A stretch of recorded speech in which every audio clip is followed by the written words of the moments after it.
Hi friends, வணக்கம். Welcome back to my channel. இப்போ தான் நம்ம சேனலை பார்க்குறீங்கன்னா சப்ஸ்கிரைப் பண்ணி வச்சுக்கோங்க. இன்றைக்கி இயரிங் மேக் பண்ண போகிறோம். இது மாதிரி சிம் கார்டில் தான் இன்றைக்கி இயரிங் மேக் பண்ண போகிறோம்.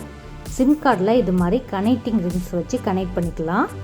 இதுதான் ஃபஸ்ட்டு ப்ராசஸ். இதை மாதிரி கனெக்ட் பண்ணிக்கோங்க. நெக்ஸ்ட் இதில் ஹியரிங் ஹூக்ஸை அட்டாச் பண்ணணும். இது மாதிரி ஹியரிங் ஹூக்ஸை அட்டாச் பண்ணிக்கலாம்.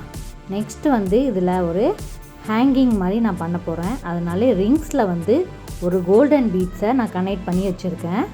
இது மாதிரி கனெக்ட் பண்ணி வச்சதை இப்போது இந்த ரிங்ஸில் நான் மாட்ட போகிறேன். இந்த ரிங்ஸில் மாட்டினா நம்மளுக்கு ஹேங் ஆகிற மாதிரி இருக்கும். அதனால தான் இதை மாட்டுறேன். உங்களுக்கு வேணும்னா அட்டாச் பண்ணிக்கலாம், இல்லைனாலும் விட்டுடலாம். இது மாதிரி அட்டாச் பண்ணியாச்சு. இதே மாதிரி 2 சிம் கார்ட்லேயும் நான் அட்டாச் பண்ணுறேன். இப்போ பாருங்கள், 2த்தையும் அட்டாச் பண்ணியாச்சு. இப்போ இது ரெடி ஆகிடுச்சு. இப்போ இதை டிசைன் பண்ணலாம். டிசைன் பண்ணுறதுக்கு சிம் கார்டில் லைட்டாக க்ளூ அப்ளை பண்ணிவிட்டு, இது வாஷி டேப்பில் வச்சு தான் நான் இப்போ இது டிசைன் பண்ணுறேன். வாஷி டேப்பை இது மாதிரி ஃபுல்லாக ரோல் பண்ணி மடிச்சிடணும். இது மாதிரி ரெக்டாங்கிள் ஷேப்பில், அது என்ன ஷேப்பில் இருக்கோ அதே சைஸில் இது மாதிரி எடுத்து விட்டு நம்ம நீட்டாக ஃபினிஷ் பண்ணிடணும். இது மாதிரி எடுத்து விட்டுக்கோங்க. அப்போ தான் நம்மளுக்கு அந்த ரெட் கலர்லாம் தெரியாமல் இருக்கும். அதனால தான் நான் இப்படி மடிக்கிறேன். இந்த சைடில் உள்ள லேயர்ஸ்க்கும் இதே மாதிரி தான் நம்ம சின்னதாக கட் பண்ணி இப்போ ஜாயின் பண்ண போகிறோம்.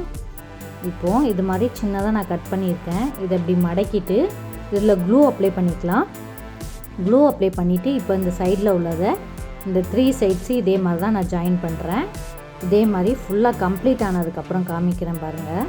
இதே மாதிரி எக்ஸஸாக இருக்கிறத கட் பண்ணிவிட்டு இதே மாதிரி நம்ம 3 சைட்லேயும் ஜாயின் பண்ணிடணும். இப்போது ஃபுல்லாக நான் கம்ப்ளீட் பண்ணிட்டு காமிக்கிறேன் பாருங்கள். இப்போ ஃபினிஷ் ஆகிடுச்சு. இப்படி தான் இருக்கும் ஃபினிஷிங். இதே மாதிரி தான் இருக்கும். இதே நீங்கள் இப்படியே யூஸ் பண்ணாலும் சரி, இன்னும் கொஞ்சம் டிசைன் பண்ணணுன்னு நான் நினைக்கிறேன்.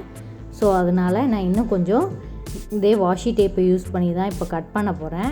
உங்கள்கிட்ட கில்டர் ஷீட் இருந்தால் கூட நீங்கள் யூஸ் பண்ணலாம். இதே மாதிரி வாஷி டேப்பில் நான் ஒரு பெட்டல்ஸ் இருக்கிற மாதிரி கட் பண்ணுறேன். இதே மாதிரி நான் ஒரு 3 பெட்டல்ஸ் தான் ஒட்ட போகிறேன்.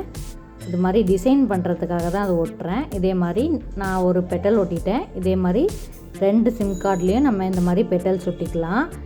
நீங்கள் 1 ஒட்டினாலும் சரி, 3 ஒட்டிக்கிட்டாலும் சரி. நான் இது மாதிரி 3 இப்போ இதே மாதிரி 3 இது ஒட்ட போகிறேன்.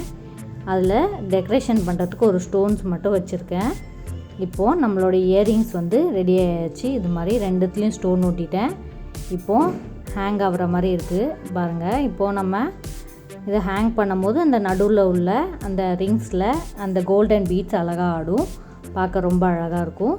ஸோ நீங்களும் வீட்டில் ட்ரை பண்ணி பாருங்கள் ஃப்ரெண்ட்ஸ். நம்ம சேனலில் இது மாதிரி வேஸ்ட்டு மெட்டீரியல்ஸை வச்சு தான் நிறைய கிராஃப்ட் போட்டுட்ருக்கோம். ஸோ தொடர்ந்து பாருங்கள். உங்களுக்கு என்ன மெட்டீரியலில் இயரிங்ஸ் வேணும்னு கீழே கமெண்ட் செக்ஷனில் கமெண்ட் பண்ணுங்கள் ஃப்ரெண்ட்ஸ். இது 1 மினிட்ல செஞ்ச இயரிங் நான் வீடியோ போட்டிருக்கேன், நீங்கள் பாருங்கள். நெக்ஸ்ட் மாஸ்கில் செஞ்ச இயரிங். இது மாஸ்கில் இயரிங் செஞ்சது. அந்த மாஸ்கில் உள்ள கம்பியில் உள்ள இயரிங்ஸ் இது. என்னோட next video made modular kitchen at waste material தான். ஸோ மிஸ் பண்ணிடாதீங்க. சப்ஸ்கிரைப் பண்ணி வச்சுட்டு தொடர்ந்து பாருங்கள் ஃப்ரெண்ட்ஸ். பாய்.